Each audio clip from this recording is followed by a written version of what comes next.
Hello tacticians, it's Nox here playing Warhammer 40k Tacticus, and today we're going to be talking about the live PvP tournament and the tournament map changes that Snowprint have actually brought to us.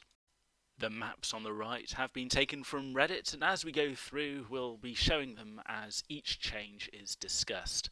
As they say in their update, many thanks to one of their ambassadors who actually has created these maps, and I've taken them from Reddit to be used here.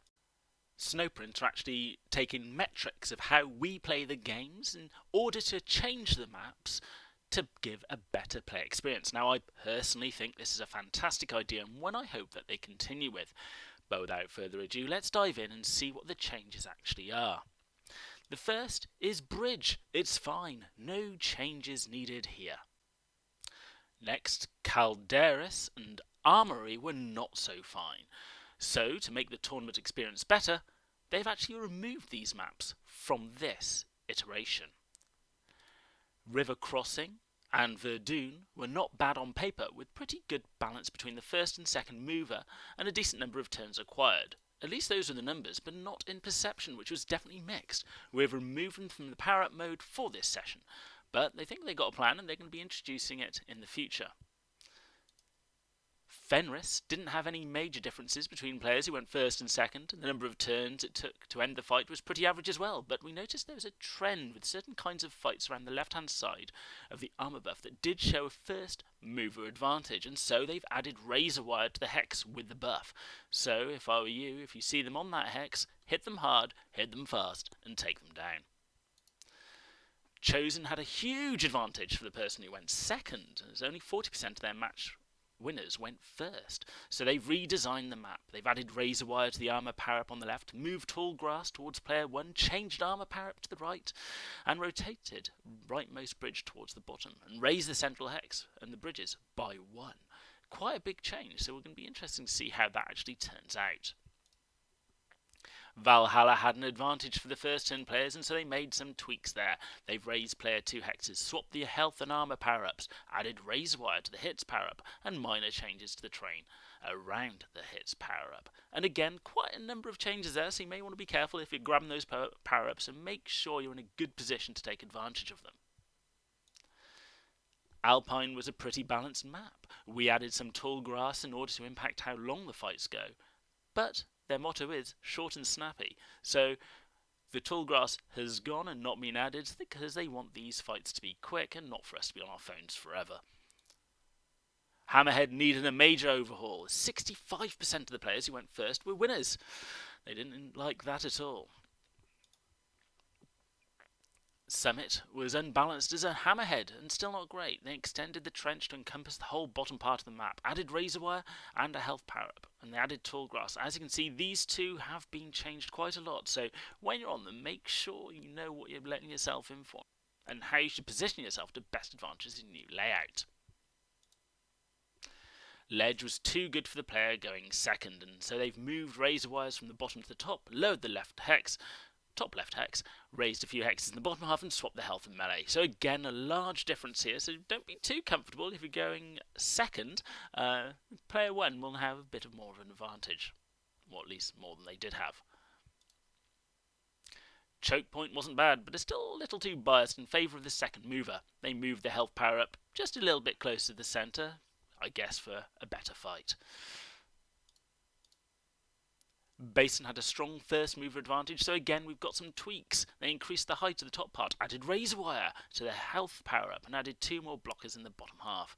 And they're hoping that these tweaks to the tournament maps are actually going to be to our advantage, and I think they are. There's been really good changes here, and they're not afraid to make very wide sweeping changes, and as we know, they're actually going to be paying attention to how these maps are fought over, and there will be, without a shadow of a doubt, changes in the future.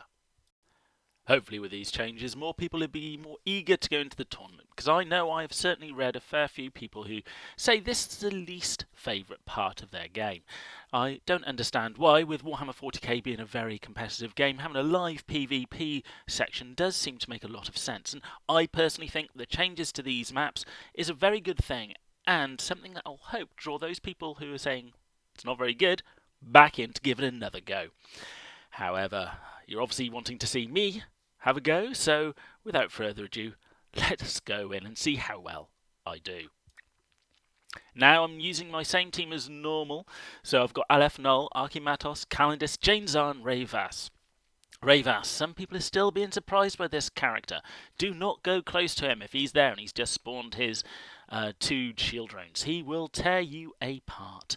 Janezar has got a fantastic movement form. Brilliant to be able to pick up those power-ups, and if she's even got the health power-up, becomes a bit of a tank herself while still being able to dish out the damage. Calendis has got his great movement ability to pick up 2 power-ups in 1 turn if you're lucky. And Archimatos and Aleph Null, well, as I've said before, they're just great all-rounders and good absolutely everywhere. So here we go. We're up against Will Pounder, and he goes first.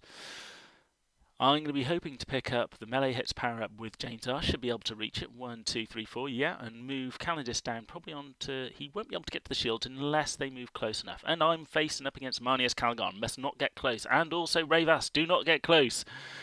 Oh, this is going to be a rough one. So he's dropped his 1 shield round, so I must not come here or here because he will shoot at me. Now, it's in situations like this where I wish I had the Imperial officer to drop a great big bomb on these guys. They're nicely bunched up. Unfortunately, that's not going to be the case today. And I shall also drop my own shield rounds. And I've just realised I've got Show Sill in here instead of Aleph Null. Well, let's see how this goes.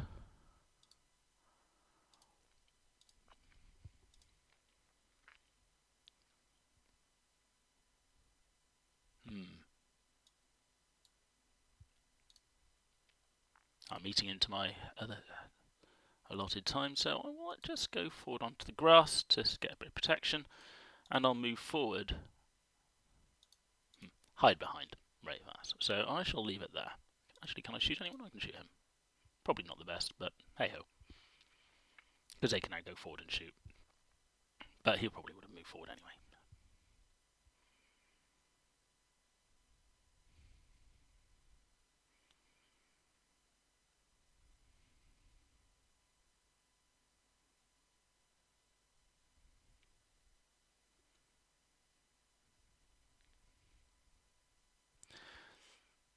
Oh, and they've killed my... See, here we go. Calendis has got 2 power-ups here and managed to kill one of mine.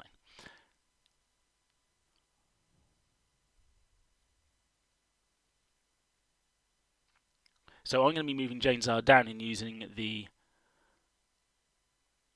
That did literally nothing. The Silent Death, and hopefully do some damage here.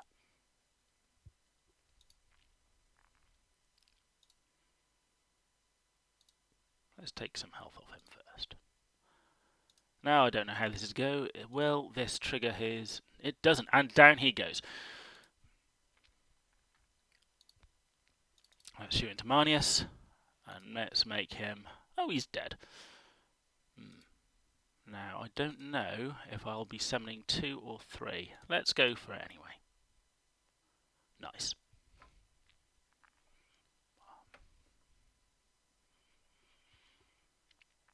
Janezar taking the hits from there because of the tall grass. And also being close to Rayvas having a shield. Archimatos taking 2 Scarab Swarms there, which is a little bit surprising. And I'm going to have to take care of these Scarabs very quickly with Rayvas.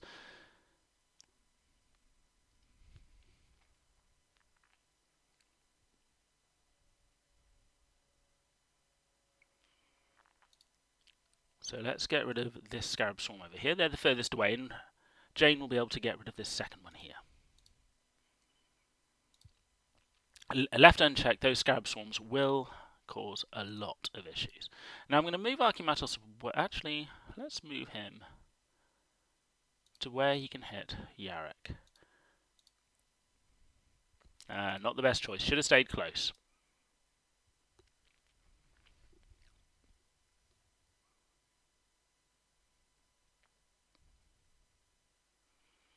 And down Archimatos goes.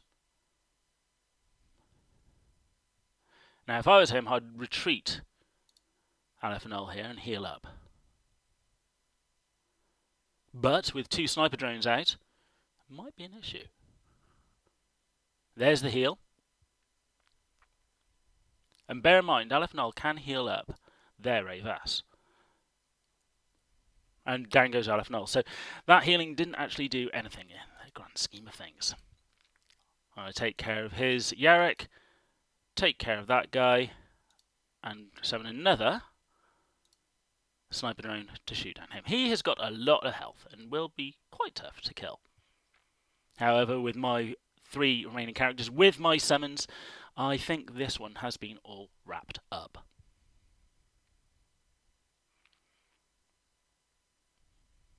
And there we go.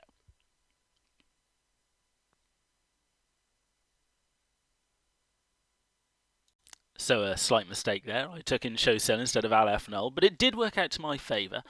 And I'm actually wondering if it might be a good switch to have. However, I have got the infographic here for Aleph Null, and I am going to take Aleph Null into this match. And let's see if I do as well. So Sub-Zero going first. Mortal Kombat here.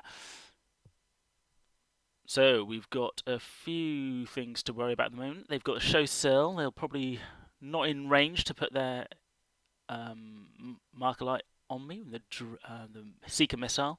I have to watch out for Vindicta. She's going to be very powerful with the flamethrower. However, we've got a nice damage power up here, which I'm not going to get with Jane Zar, because Jane Zar is going to go over here with a melee power up. She'll be able to run into combat next turn and do some damage. Now, the flamethrower, I'm going to have to be very careful. I will move up on the damage power up for Ravas, and I will drop the drones. She will be able to target the drones, but they've actually ended up in a very good position. And I will put... I don't want to bunch up. Going to move there.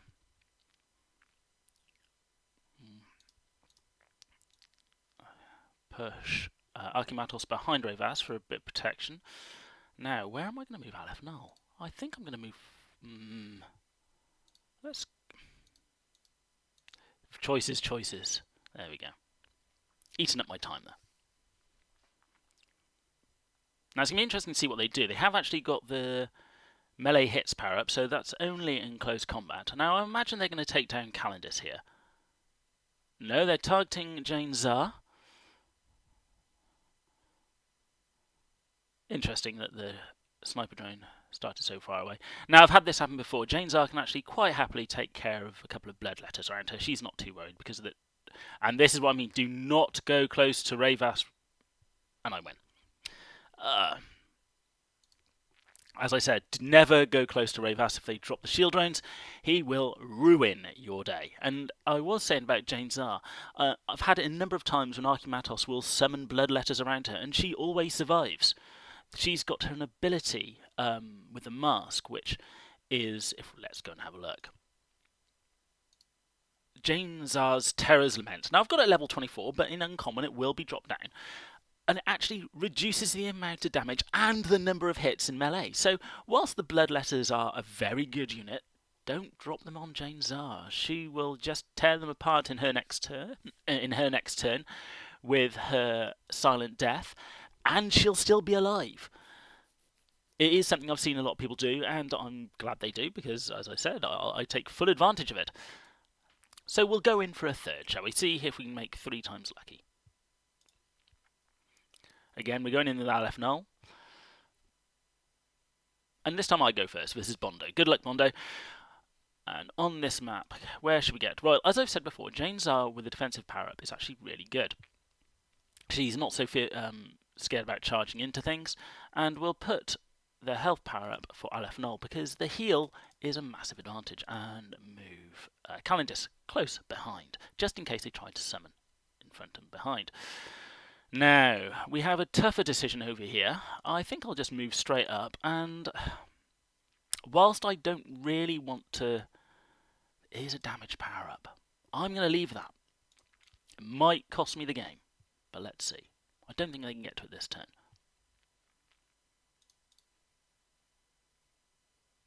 They can get to the shield power-up, though. But if they come down here, Jane Zar will be able to do quite a bit of damage to whoever comes close. Bondo thinking.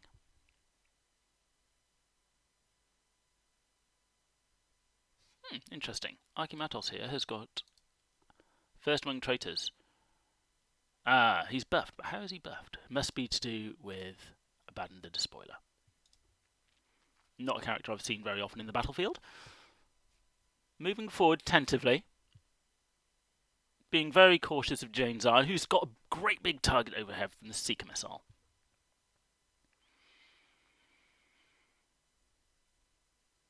But what I'm going to do, I'm going to move up to here and get an... Oh, he's going to get shielded. So what I'm going to do, I'm going to move very fast forward, collect this, drop the drones. Jane's Eye's going to move to here, get another shield, and I'll move these two up. Right, okay. So we go here, we drop the drones. Well, great drones, hit Abaddon. That's really going to teach him who's boss. Jane's Eye moving up. Now, the next one... Ah, there's razor wire here. I can't move Calendis any further up. I did not realise this. So what we're going to do...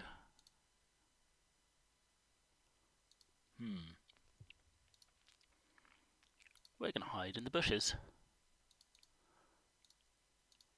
Although I probably could have gone further up, but let's not take a risk against home Overwatch. And move Calendis there, and let's... Well, it won't do much damage, but let's do some anyway.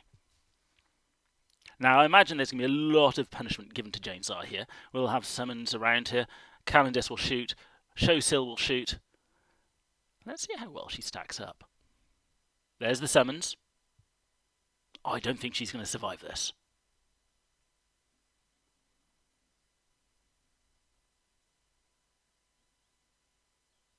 No. It is a weakness. But this game's not over yet.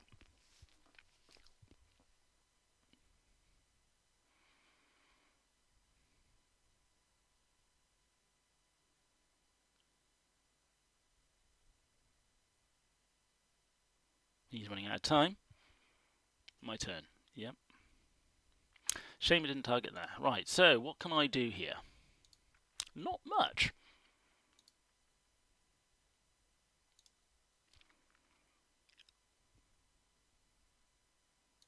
Okay, make room. Scarab Swarms.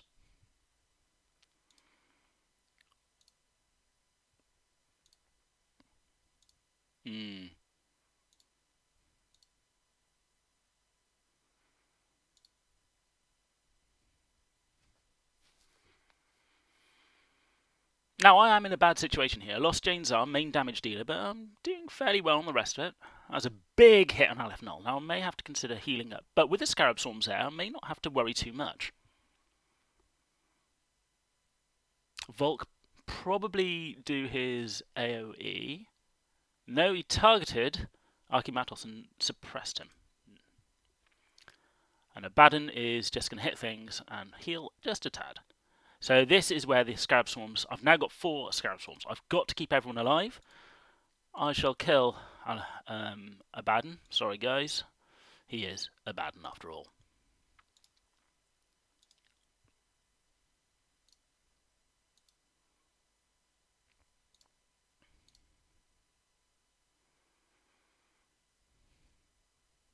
Now, it's 1 apiece. However, I have got Aleph Null taking a lot of damage here, but he'll probably die. And it's a good chance. I mean, if he doesn't, if they don't target them, I will heal. Okay, there you go. However, they've now got the problem with these Scarab Swarms, who will come around and start causing issues. And all I've got to do is stay alive.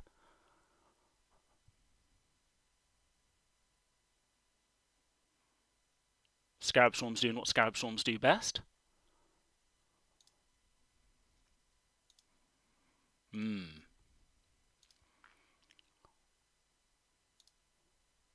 Didn't quite kill him. That is a shame for me. However, I've got Overwatch, but they will target on Rayvas now. Yep.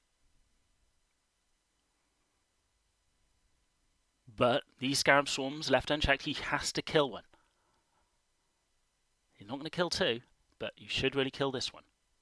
Come on, Volk. Just have to hit here. I know you want to hit Rayvas. But if these Scarab Swarms start swarming,